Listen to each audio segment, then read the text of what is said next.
Assalamualaikum warahmatullahi wabarakatuh. Waalaikumsalam. Malam ini ya kita sesinya dialog aja ya. Kita membuka sedikit tentang pengetahuan ya, yang namanya keimanan. Bismillahirrahmanirrahim. Al-imanu riyanun walibasuhu taqwa ya. Kita membahas sedikit tentang keimanan ya. Karena dalam rukun wajib ya. Jadi sebelum kita mengenal Islam, kita wajib dulu mengenal namanya rukun. Rukun yaitu tentang keimanan. Rukun iman terbagi ya oleh baginda Rasul dipaparkan dalam 6 perkara, yaitu iman terhadap Allah ya. Yang kedua, iman terhadap malaikat Allah ya, bahasanya pakai malaikat Allah ya. Yang ketiga, iman kepada Rasul Allah. Ini ya, dia kayak anak TK lagi dah Bapak. Yang keempat, iman kepada kitab Allah ya. Yang kelima, iman kepada qada dan qadarnya Allah. Yang keenam, iman kepada hari akhirnya Allah ya. Nah, rangkaian rukun iman tersebut ya, dulu kita mengambil hikmah ya tentang rukun iman ini dari dahulu. Bagaimana kita mengimani Allah dan bagaimana kita mengimani 6 perkara ini. Kekeliruan kita dulu mencari ilmu tentang keimanan ini keluar diri. Padahal ternyata rukun iman yang 6 perkara ini adalah tentang diri kita ya. Jadi ruang lingkupnya di dalam diri kita. Karena bagaimana mungkin kita mengimani atau mempercayai Allah, kata Nabi kita baginda alam ya, man arofa nafsah faqad arofa robba. Jadi mengenal Allah harus mengenal diri dulu ya. Jadi barang siapa, kata Nabi, mengenal dirinya, maka akan mengenal Tuhannya. Nah, keliruan kita dari dulu ya, salah satunya itu. Jadi kita mencari Allah keluar diri ya. Makanya barang siapa mencari Allah keluar dirinya, maka akan semakin jauh dengan Allah. Karena Allah meliputi diri manusia ya. Nanti globalnya aja ya. Kedua, iman kepada malaikatnya Allah.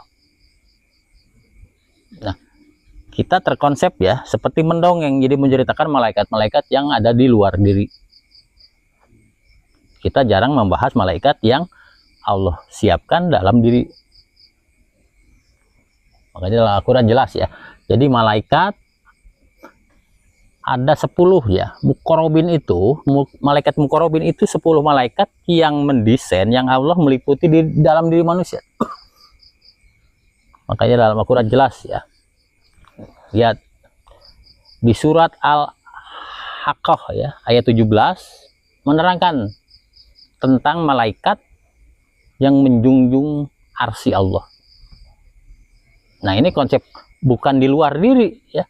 Karena arsy Allah itu qalbu muminin, arsy Allah. Arsy Allah, singgasananya Allah itu di orang-orang yang beriman, di qalbunya orang-orang yang beriman.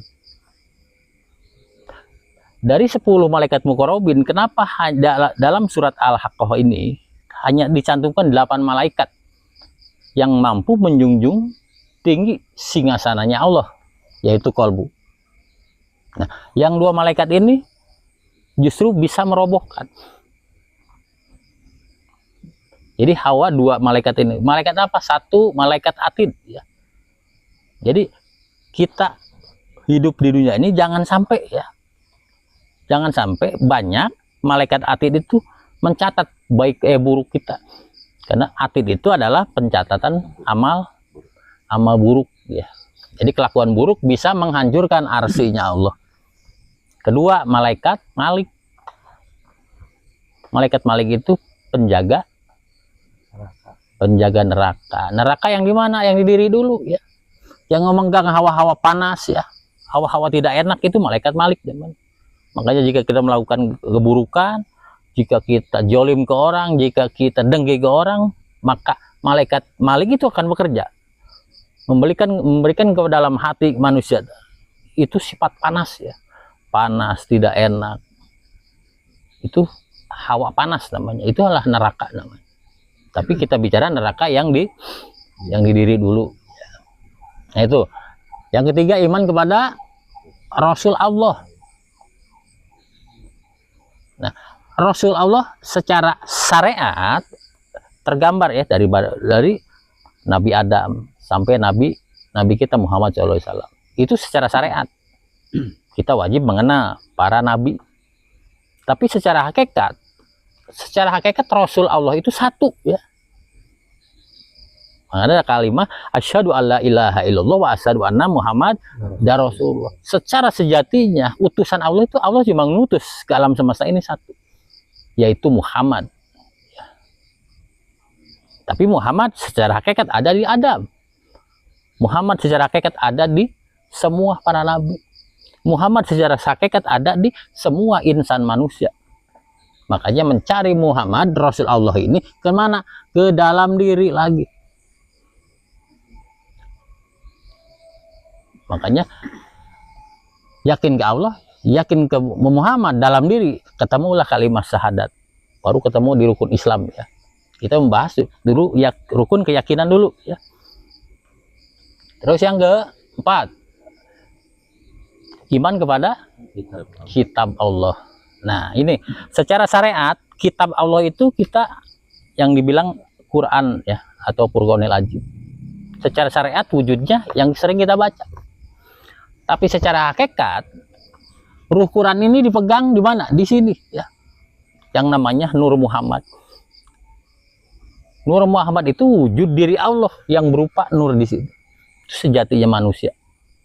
Nah, itu memegang namanya ruh Quran. Jadi kebenaran makna-makna Quran itu ada di manusia ya. Makanya dalam Quran ada bahasa ruh Quran ya. Makanya kalau orang-orang yang mengkaji ke dalam suka dibenarkan oleh dalam diri kita, keinget kebenaran itu nyata ya.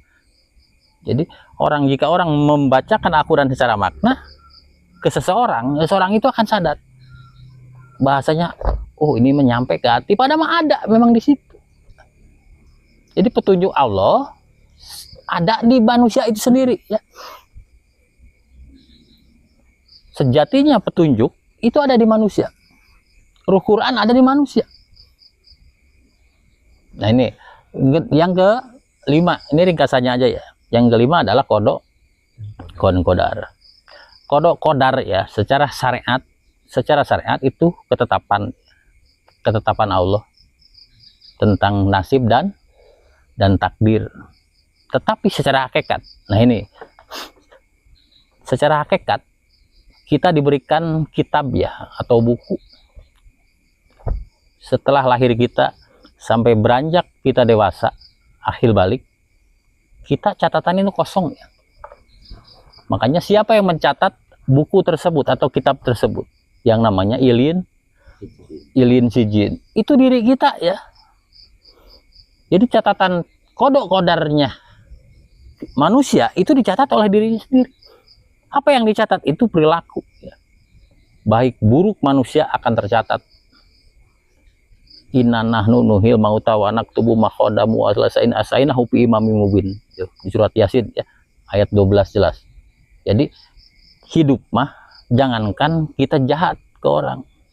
Di Al-Quran jelas sampai bekas-bekas pijakan kita akan tertulis ya, di kitab diri kita. Makanya langkah kita ingat menentukan kodok kodarnya Allah. Ingat kita, pemikiran kita, langkah kita akan menentukan takdir dan nasib diri kita. Makanya orang kebatinan selalu ya, orang-orang tasawuf selalu, orang-orang ma'rifat selalu lebih memperhatikan pikiran dan rasa dia. Karena penentu diri kita adalah berawal dari pikiran dulu. Nah, Allah sebagai apa di dalam meliputi diri kita? Allah sebagai kehadiran. Jadi Allah itu berupa ruh yang berupa kehadiran. Dia menyaksikan dan mengiyahkan. di surat Al-Balad jelas ya ayat 10, Allah anugerahi ke kita dua jalan, buruk, baik. Makanya hidup ini adalah pilihan kita. Allah mengiyakan saja lo berbuat baik, dan Allah sangat mengiyakan lo berbuat baik. Jadi Allah dalam meliputi manusia sebagai sang kehadiran ya, dia mengiyakan. Makanya hati-hati ya, pikiran sama perasaan ini menentukan ya. Pikiran itu dengan perasaan menentukan nasib kita. Nah, yang keenam adalah iman kepada hari akhir. Nah, ini ya, secara syariat ya, iman kepada hari akhir itu nanti suatu saat bahasanya kiamat, itu secara syariat ya. Jadi akhir dari kehidupan ini. Itu makna secara syariat. Tetapi makna secara syariat hakikat dalam hidup, iman kepada hari akhir itu iman kita meyakini dan percayai hari sesudah kita berbuat. Jadi akhir dari perbuatan ya. Ini makna dari percaya atau iman kepada akhir itu adalah akhir dari apa? Akhir dari perbuatan diri kita. Ini tanam tuai bahasanya ya. Kita nanam apa? Kita akan menuai itu. Kita nanam padi, kita akan metik padi. Percaya itu, ini sunatullah. Manusia tidak percaya atau tidak percaya kepada hari akhir, itu akan terjadi. Biam dengki ke orang, biam akan dibalas. Makanya hari akhir itu secara hakikat adalah hari setelah perbuatan kita. Kita tidak berbicara nanti kehancuran kiamat nanti ya. Kita konsepnya di dalam diri dulu. Keimanan ini dalam diri. Kita dituntut mengimani, mempercayai adalah diri. Kita wajib mengimani, mempercayai siapa?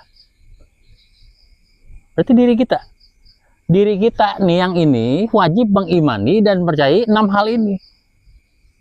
Betul? Makanya 6 perkara ini adalah ke dalam diri semua ya. Kita pakai dulu untuk menjaga kita dari hal semua ya. Kalau kita mengimani 6 perkara ini. Makanya cari dari sekarang, kita gali, belajar mencari Allah di mana? Di dalam diri. Itu maknanya. Kita belajar mengimani, mencari malaikat yang ada dalam diri.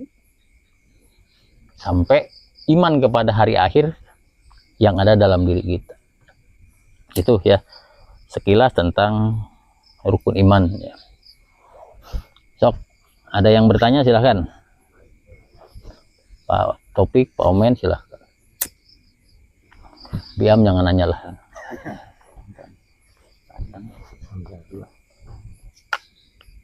Siapa? Anton. Oh iya.